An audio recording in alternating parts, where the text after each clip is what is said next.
With declining student enrollments and greater competition for the education dollar, colleges and universities are having to navigate the changing landscape of higher education. How is Western Kentucky University doing that navigation? We're going to find out as we talk with the man at the helm, Dr. Gary Ransdell, coming up on Outlook next. Stay with us.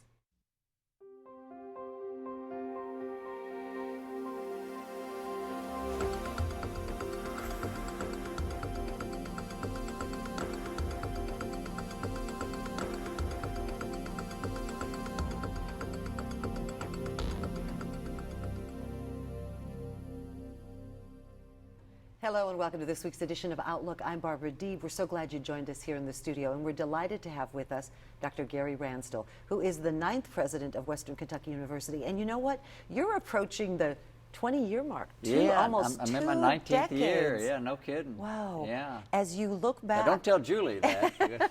What, you said you'd be here a year? No, she don't want anybody to think she's that old, but that's okay. Okay. But as you look back on those 2 decades and just the many changes that you've had to, as we mentioned in the opening, sort of navigate. Yes. There are so many things to be proud of as you walk around this campus. Is there one in particular that you're most proud of? Wow. The board challenged me to rebuild the campus, and we have almost done that. We have some projects underway and some on the drawing board, but over $800 million in capital investments in this campus over the last 18 years. Our enrollment from 14 to 20,000 students, the Honors College, 2 capital campaigns that we've changed our culture of philanthropy at WKU, the growth in just academic quality, raising our sites to be an institution of national consequence instead of something regional that maybe we were historically. So many dynamics and factors that I feel very good about. But you are right. The dynamics that I was addressing for the first 15 or 16 years in this job were all about growth and taking a budget from $130 million to $400 million and managing growth and opportunity. The last 4 or 5 years has been about managing a declining environment in resources and student populations and changing and adapting and finding new markets and finding ways to continue this momentum, but in different ways, and that has been a challenge that I've enjoyed and that I think we're up to, and I hope we can get into some of those details. We will. Let's talk first. We had our area legislators in last week. Yeah. And of course, money, money, money. The Kentucky General Assembly will be meeting soon in a couple of months. And budget, of course, is right there at the top. Sure. And that's, you mentioned raising the budget in your tenure here to a $400 million budget. But there's always there's a lot of people wanting those education dollars. No question. And higher education, by the time the General Assembly convenes in January, higher education will have gone 1 full decade, 10 years without any growth in state funding. And in fact, we've had $173 million cut from our budget since 2008. But the last time there was any new funding for higher education was 2006. And so the campuses are really starving for the state to get back into the education business, particularly with higher education. And we've watched as our budget has grown, our state funding has been cut, stayed about the same. We've lost about $15 million in state funding since 2008. But now the state is funding about 18% of our budget. When I began as president in 1997, it was about 51% of our budget. So, yes, our budget has grown, but so have our expenses, and so have everything about us. And we're nothing like the institution that occupied this campus 10 or 15 or 20 years ago. But the state simply has to understand that an investment in higher education is just that, an investment, and there's a return on that investment as baccalaureate degree holders, graduate degree holders in Kentucky rise, entitlements decline, tax revenues rise. So all the statistics support the need to grow our college-bound and college degree recipient population. When you pay for Medicaid and you pay the bills on the pension fund, you're just paying the bills. And there is no value added to paying those bills like there is in an investment in higher education. So I'm practicing on you I know, what a lobby, as we go into the Kentucky General Assembly this January. Well, and it sounds like you're a victim of your success. A little bit. WKU's funding per student has declined significantly. We were funded 15 years ago at about $7,000 a student. Now that funding is about $4,000 a student. As we have grown, the state has been unable to fund that growth. So we've watched our state funding per student drop, while other campuses who have not grown have been able to sustain a $5,000 or $6,000 per student funding base. And so I'm pleased with the higher ed funding model that's now in place, that has the unanimous support of the presidents and all of the campuses. Going into this legislation, it's got a dynamic for performance funding. There are several special initiatives, including an equity pool that would facilitate the catching up for WKU and NKU as we've lost that funding per student over the years. There's a Bucks for Brains dynamic that would provide state matching money for gifts to endowment. And then there's the capital projects portion of the budget, and we've got a very significant #1 capital project going into this session. We'll talk more about that, I'm sure. So 4 parts to this budget, but it's the performance funding variable that will have the General Assembly's attention. We're trying to get back half of what we lost since 2008. $173 million has been cut. There's $87 million request, but it's based on performance. We only get the money based on degree productivity, graduation percentage rates, underserved minority populations, underrepresented populations, and this is STEM degrees. Well, is this a consensus of the presidents across the state who have come up with this initiative? There are parts of it that some of us don't like as much as other parts. Sure. But yes, all the presidents have agreed to, the total request is about $200 million, $87 million for performance funding, about $39 million for the special initiatives, some research money with UK and U of L, equity funding for WKU, NKU, a Kentucky State KCTCS initiative. Then the Bucks for Brains serves everybody, but mostly UK and U of L, given the research focus of that. But then the capital projects, we would hope that everyone would get their first priority funded in terms of a really pent-up need on our campuses for capital support. The state's gotten out of the business of funding maintenance and operations on our buildings, which we are now having to eat. But they at least need to fund the academic priorities on our campuses and let us worry about things like residence halls and dining facilities and student activity centers and student centers and athletic facilities. But the state needs to fund our academic priorities. Speaking of academic priorities, when the legislators, as I referenced, were here previewing the upcoming session, they talked about a renewed emphasis on research and development. Yeah. And especially at Western Kentucky University. Well, Kentucky needs that because we can no longer rely on the traditional economies that has driven, and I'm sure that horses and bourbon will continue to be big dynamics for Kentucky. And basketball. But coal and tobacco do not nearly have the base that's at the core of the state's budget. So we've got to grow things like technology, and that can only be done through research and development efforts on our university campuses. We're doing that. A lot of our research is at the undergraduate level, which is kind of distinguishes us a good bit. But with the growth of the Honors College and the number of students engaged in faculty-mentored undergraduate research, we're doing some really cool things. And we took a hit after earmarks were removed from the federal budget because Senator McConnell, Senator Bunning, and some others at that time were very helpful to us. But now Representative Guthrie and Senator McConnell and Senator Paul are in a position to help us, but we don't have direct appropriations and earmarks like we once had. And we were getting $12 to $15 million a year from that source, and when that went away, our sponsored support for sponsored research went from about 30 million to maybe 15 million. Well, now it's back up over 20 million or so. Our faculty are becoming more and more engaged, and so that will be a growing dynamic for us. But we will continue to grow the traditional research, the search for new knowledge, but most of our research is applied, identifying and solving problems. Unlike a UK or UK and U of L, Right. generally speaking, are going to be more involved in basic research, the search for new knowledge. We will do that, of course. But much of ours is going to be much more applied in nature, much more creative in nature. We'll involve more of the arts. Mainly, we're going to involve undergraduate students in that dynamic. which simply drives up the academic quality on our campus. Remaining relevant in the digital age, higher education, it is a brand new landscape. We're going to take a short break on Outlook, and when we come back, we'll talk more with Dr. Gary Ransdell. Stay with us.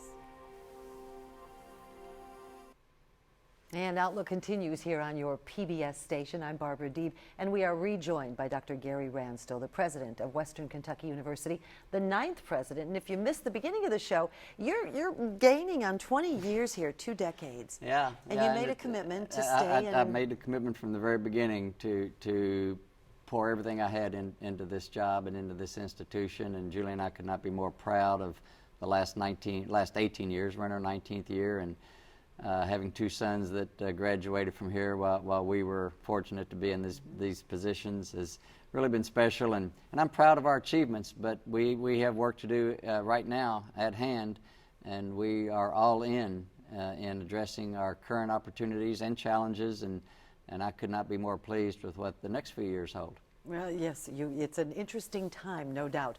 Before the break, we were talking about a renewed emphasis here at Western Kentucky University on research and development.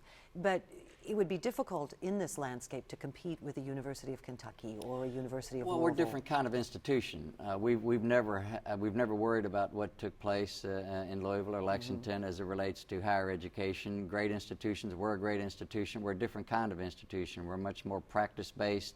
Our learning, even in engineering and a lot of our disciplines, is all about identifying and solving problems, and that's where we want our research to be focused. What are the needs of the communities within our reach as an institution? Generally speaking, they're going to be across our primary footprint in South Central, Western Kentucky, but with our international reach, they could be across the globe. And the more international students we bring here, the more we are engaged in identifying problems that impact the world. And that's what we want our students engaged in. And so we're much more, our students are much more engaged in our research dynamic as an institution, and our faculty are terrific mentors. And so, yeah, we have a different research agenda, but equally important for Kentucky. A leading American university with international reach. Yes. That will be the mantra that's right next to you, Dr. Gary Well, Ransdell. that's our vision, and we have lots of measures that we can track that validate the achievement of that vision and what our students are doing in terms of winning national and international prestige. Fulbrights, Goldwaters, Gilmans, Udalls, Marshalls, Mitchells. Our students are performing at an Ivy League level in terms of competing for those prestigious awards. We set the pace in Kentucky for students winning Fulbrights, and there are so many examples of things we're doing that validate that. Does it mean the leading American university? I'm not that naive, maybe that ambitious, but not that naive. But we are becoming a leading American university in lots of measurable ways with what our students and our faculty do day in, day out. And how we're performing across the board, whether it's academic, student life, athletics, whatever the case might be. If we're going to do it, we want to do it in a way that's nationally competitive. And if we cannot do it in a competitive fashion, then maybe we need to be putting our resources somewhere else. And at the same time, we're internationalizing this experience. You know, 90% of our honors college students study abroad. We're getting to 10% of all of our students study abroad. Our experiences at Harlexton and in China and with Semestered C and the examples go on and on. But if a student cannot go abroad, we bring the globe here. We're now at 1,500 international students, and that's probably the biggest market niche for us going forward is growing our international populations. That helps us with diversity and inclusion and learning, but it also helps us financially.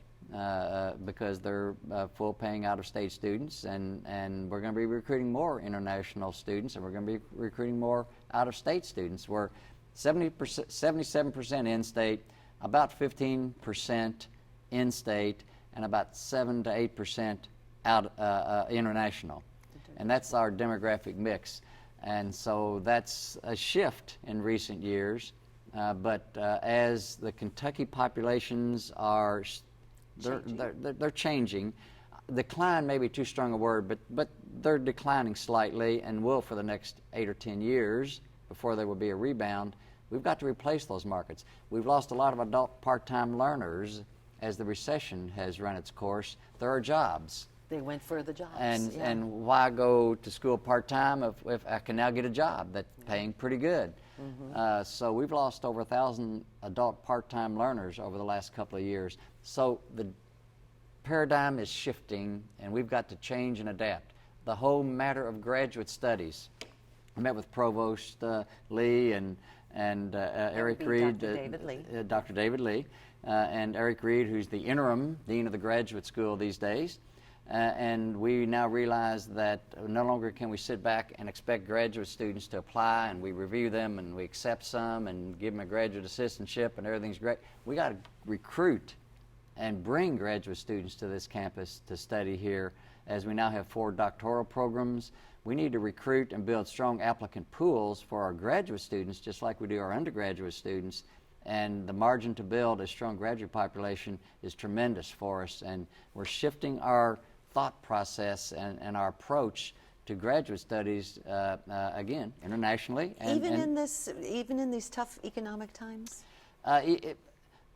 There's a lot of wealth in the globe. Okay. There's a lot of wealth in other countries, but they don't have the higher education infrastructure to meet their growing wealth and their needs with people of intellect and capacity. And they're going to go somewhere, and there's still great prestige with an American higher education. And we want our share. Maybe we want more than our share.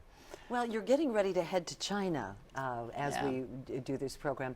And so the Confucius Institute is something that has become an integral part. 43 teachers teaching Chinese language in our public schools. Huge dynamic, at no expense to those schools as part of our Confucius Institute budget. The Chinese Education Ministry delivered about $4 million to WKU this past year. But the core of it are those teachers. And so I'm going to China. I'm meeting with the head of the ministry. And we want to expand that to 56 teachers next year. We may even get down into Tennessee a little bit. And so we want to continue to grow our Confucius Institute, send more students to China, and seek ways that China is an important part of our internationalization, but so is the Middle East, so is Europe, so is South America. But with a Chinese flagship program for our superior students, the Confucius Institute, new Chinese language majors, like new majors in Arabic. Sure. We're understanding the dynamics of the globe, and I want our students to be completely confident in a global context when they graduate from here, because there will be no jobs in their future generation that won't have some international dynamic associated with it. True. Technology, the economy, geopolitical, environmental, whatever phenomenon you want to talk about, there's a global context. Oh, yeah. How do you compete in this day and time? And it is a bit of a competition in this digital age where people are busy, they want a quick education, they maybe can't take the 4 years. How do you do that? Well, you talk about things that are different in my job now than they were maybe 5 years ago, let alone 10 or 15 or 20 years ago. It's social media, and I'm trying to keep up. I mean, I'm on Facebook and I'm doing lots of things. And I have some folks in public affairs that help me out with that. But it is difficult, the pace of things and the communication and the immediate reaction, many times without the benefit of analysis or even reasonable information, let alone accurate information. It's very difficult to be current, timely, thoughtful, and avoid speed bumps, let alone potholes. And we've been managing to do that pretty well. And I think I'm kind of a pretty with it kind of guy, but it's hard to keep up with what our students are doing and how we communicate with them and what they expect, and the immediacy of action, because consequential decisions need thoughtful analysis. They don't need to be overthought, but you got to be careful with all the instant communication not to make decisions on the fly based on a social media current. But I'll tell you what, in instructing students like that, you have to be able to meet them at their place, okay? And meet them at their level, what they expect. And they do come in with certain expectations. Well, I mean, the world's... Some of our political candidates have wondered why all these things on college campuses, student activity centers and aerobic centers and, all the amenities, because students expect it. most students don't grow up with sharing a bedroom with all the brothers and sisters and having one phone in the house. And, you know, it's just a different world, and we have to understand what students seek, need, and demand. And if we don't provide it, they have options. They'll go somewhere else.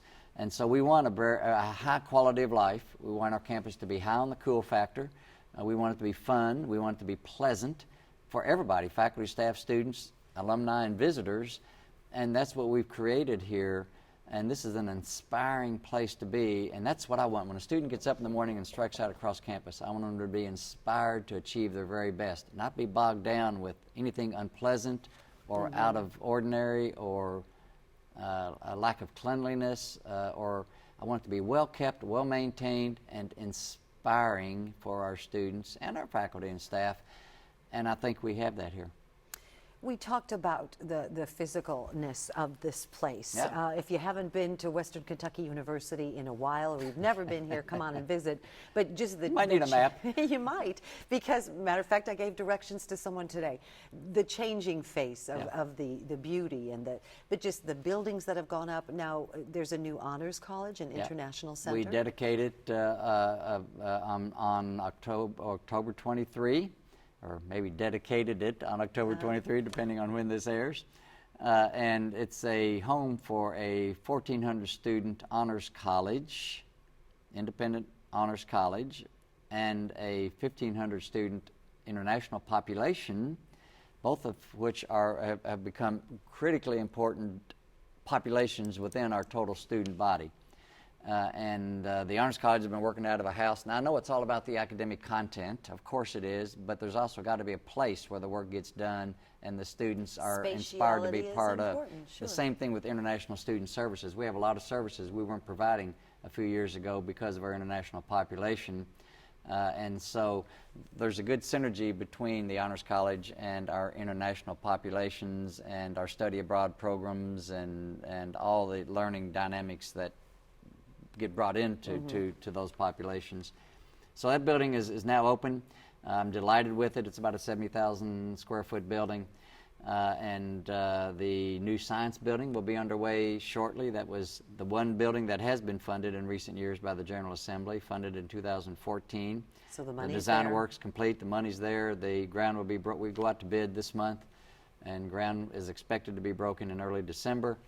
Then, of course, the Gatton Academy expansion. Let's talk about the Gatton Academy.